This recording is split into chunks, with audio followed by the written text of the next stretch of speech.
Hello, Detroit. It's great to be back.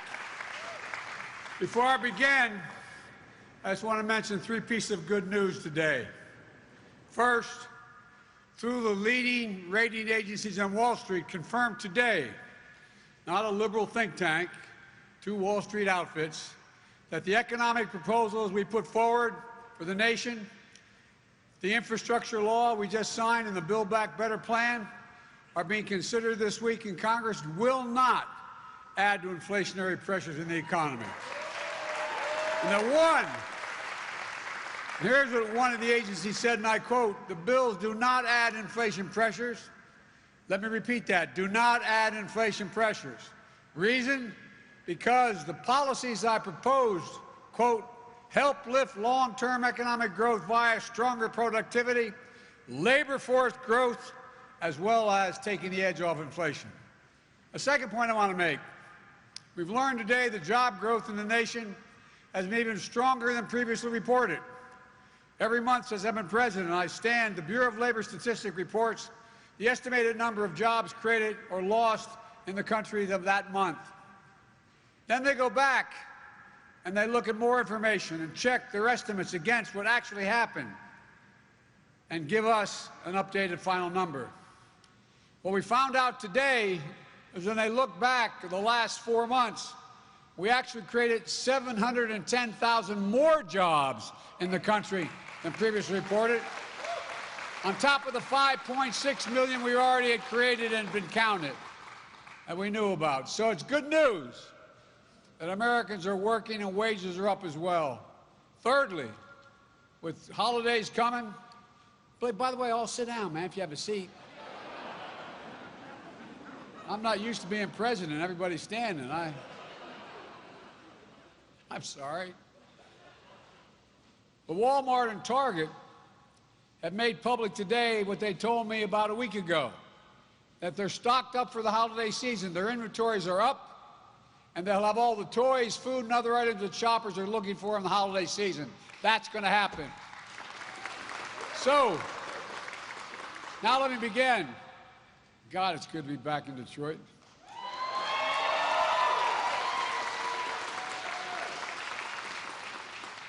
And that Hummer's one hell of a vehicle, man. Yo!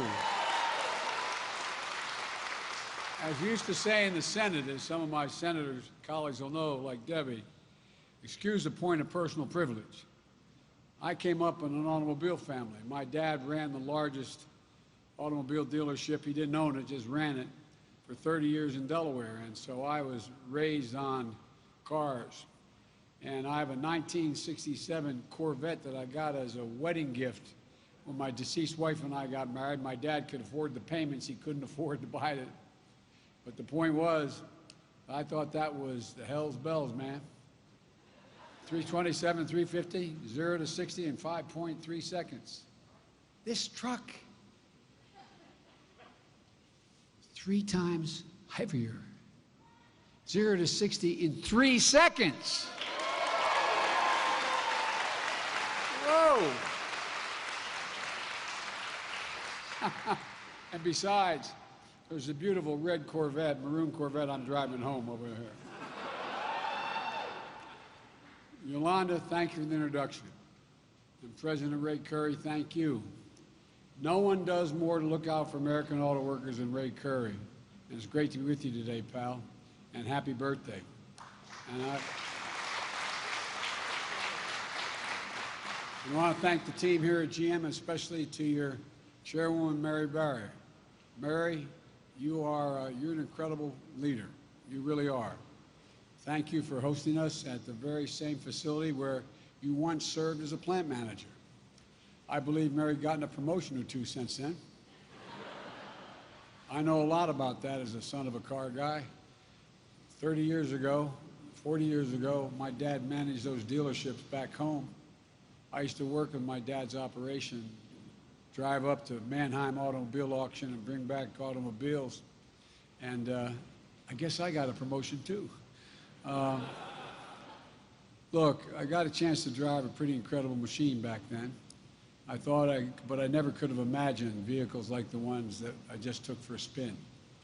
The first ever all-electric Hummer, which I first got to check out back in August when GM brought one to the White House lawn, in the South Lawn, along with the electric Ford 150 and the electric Jeep Wagoneer. Masterpieces of modern manufacturing, built by union workers, and proof that America has what it takes to win the competition of the 21st century. And I want to thank Lieutenant Governor Carlin Gilchrist, who's become a friend, as well as I want to thank Representative, where's Representative Tlaib? I want to thank her for the passport into the city, into your district. Thank you. I appreciate it very much. I want to thank my Secretary of Labor, Marty Walsh, for joining me here today as well. And let me tell you, the infrastructure law I signed on Monday would not be possible without the Michigan congressional delegation. That's not hyperbole. Debbie Stabenow, once again, Debbie delivered for Michigan auto workers. She was the driving force to make sure this law included a national network of electric vehicle charging stations. Gary Peters, Senator Peters, instrumental in securing a mere $65 billion for high-speed internet in this law. So families in rural Michigan will finally have broadband infrastructure they need to get connected and expand the possibilities for them and their children.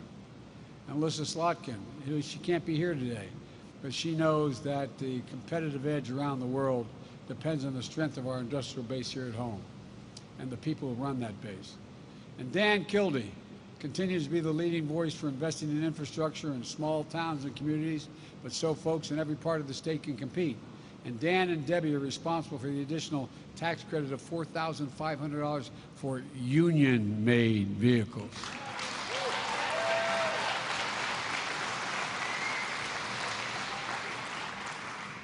And Hallie Stevens, she ran for office to fix Michigan's roads and bridges. Well, you're delivering, kid. You are delivering. And Andy Levin, a former union organizer, Andy fought like hell to make sure that this law allowed us to start replacing lead pipes in Michigan and all across America.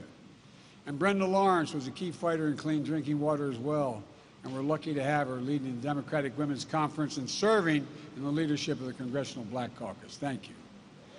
And Debbie Dingell, my great friend, who whenever I'm in trouble, I call her for advice first. Now, when I screw up, it doesn't mean I followed her advice. It means I may not have followed it. But Debbie, thank you for being such a good friend for so long. Debbie helped drive us across the finish line with this legislation. Folks, it's not hyperbole to say that this delegation is laser focused on your needs, the needs of the people of Michigan and the American people, your concerns, the kind of conversations that take place around your kitchen tables. Conversation as profound as they are ordinary. How am I going to get to work on time if I-75 is flooded again? How can I be sure my job at the auto plant is still going to be here a few years down the line? How can I afford to get my child a degree beyond high school if they don't start with the same opportunity?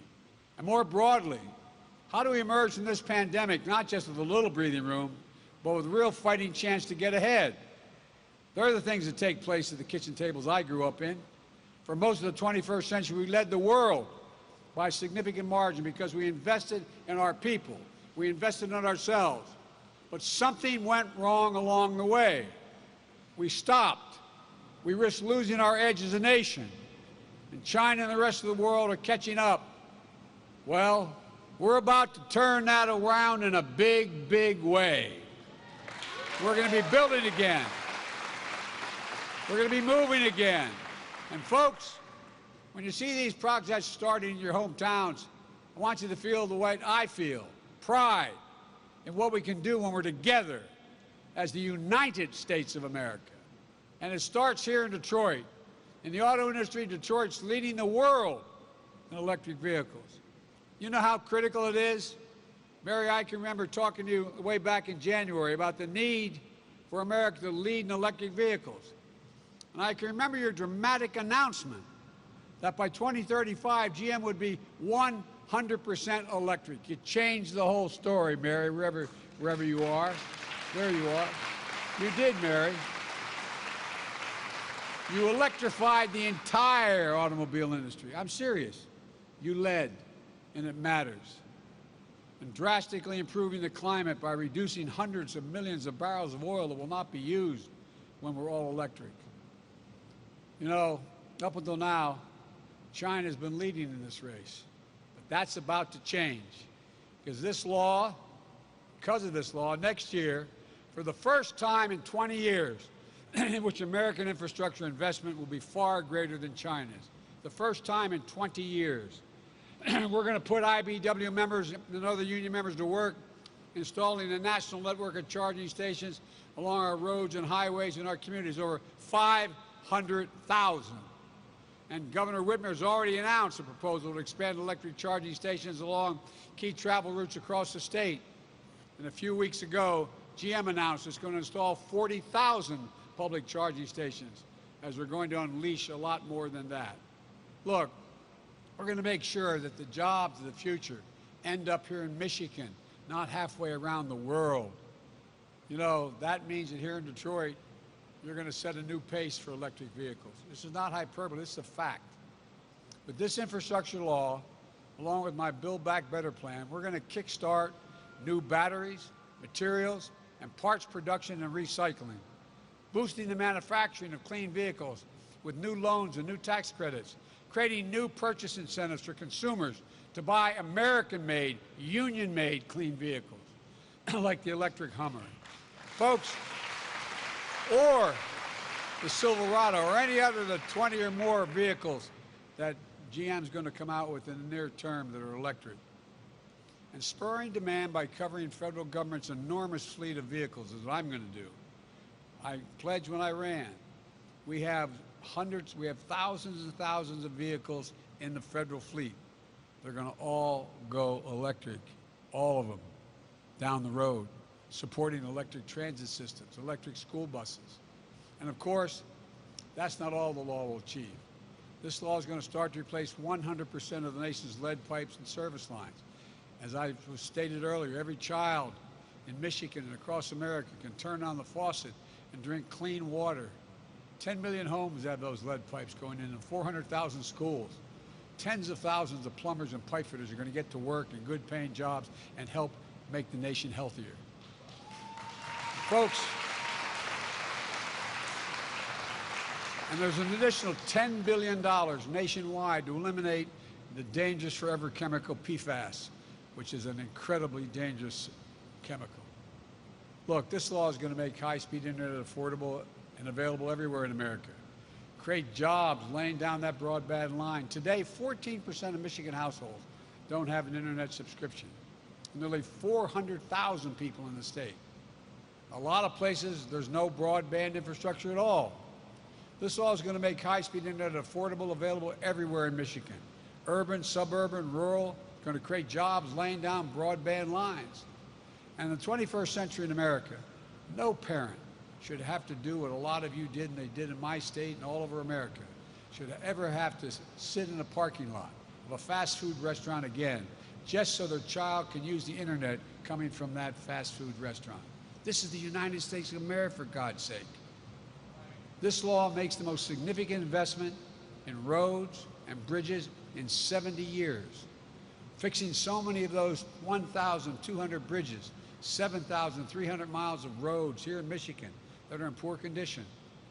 So when a family drives the car you built right here, they'll be a whole lot safer, and they'll get there a hell of a lot faster. The law includes the most significant investment in passenger rail in the past 50 years. And again, in public transit, ever.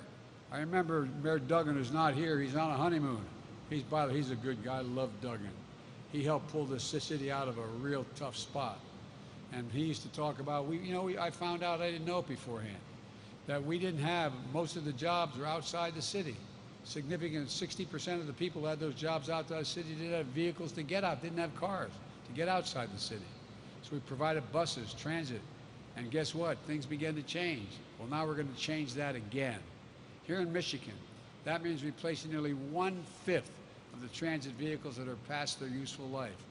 It means jobs for folks making the upgrades, good paying union jobs, jobs you can raise a family on jobs you can't outsource.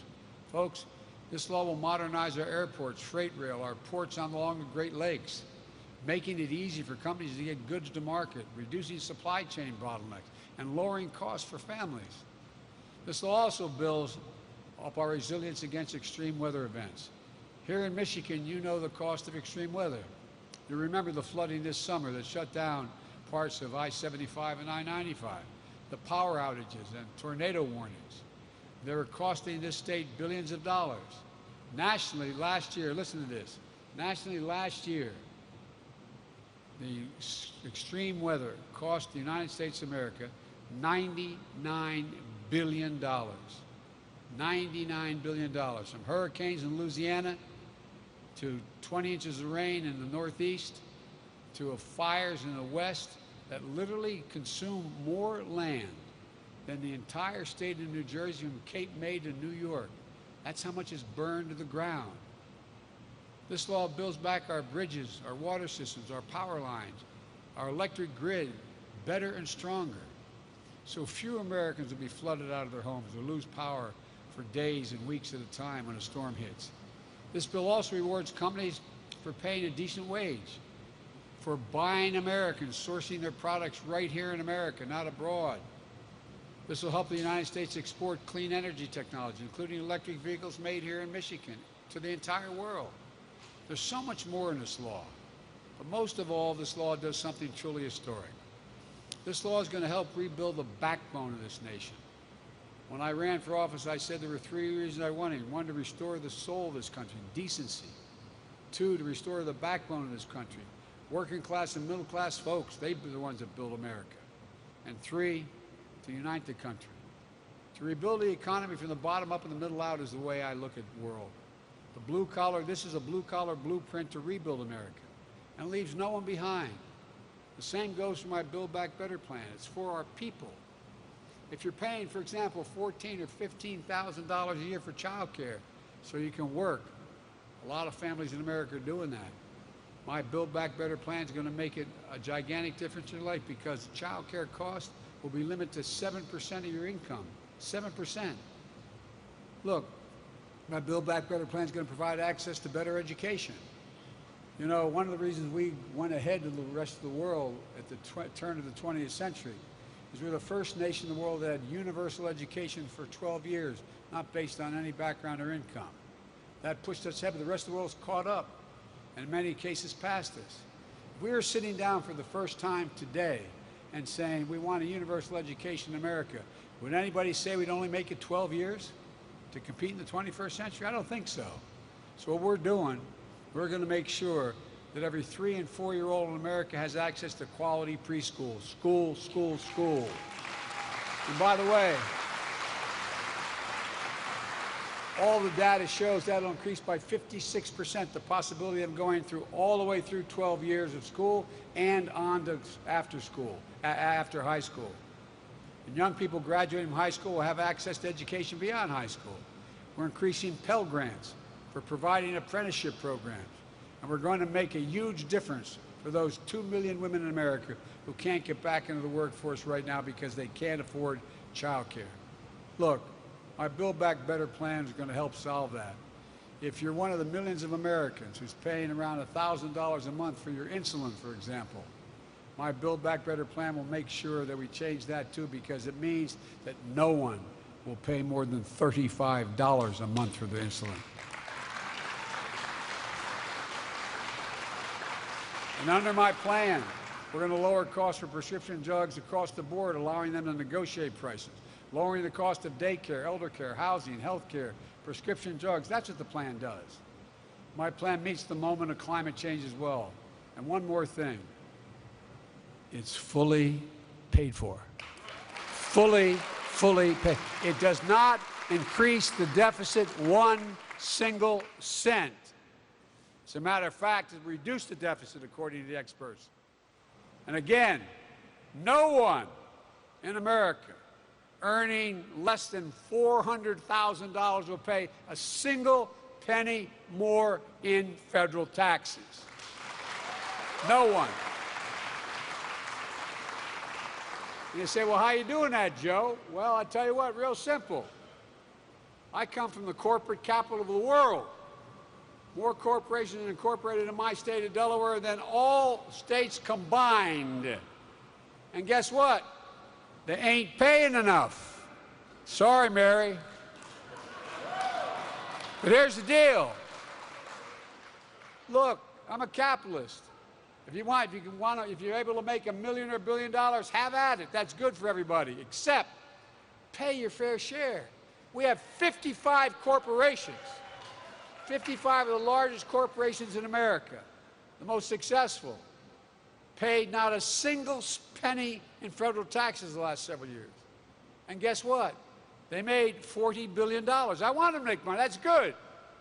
But pay a little. Pay a little.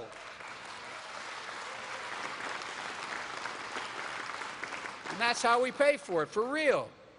It doesn't cost a cent. We all talk the program's $1.75 billion. Guess what? It's paid for. Paid for. And folks, from now on, they're going to have to pay their fair share. Not exorbitant number, just a fair share. Let me close with this.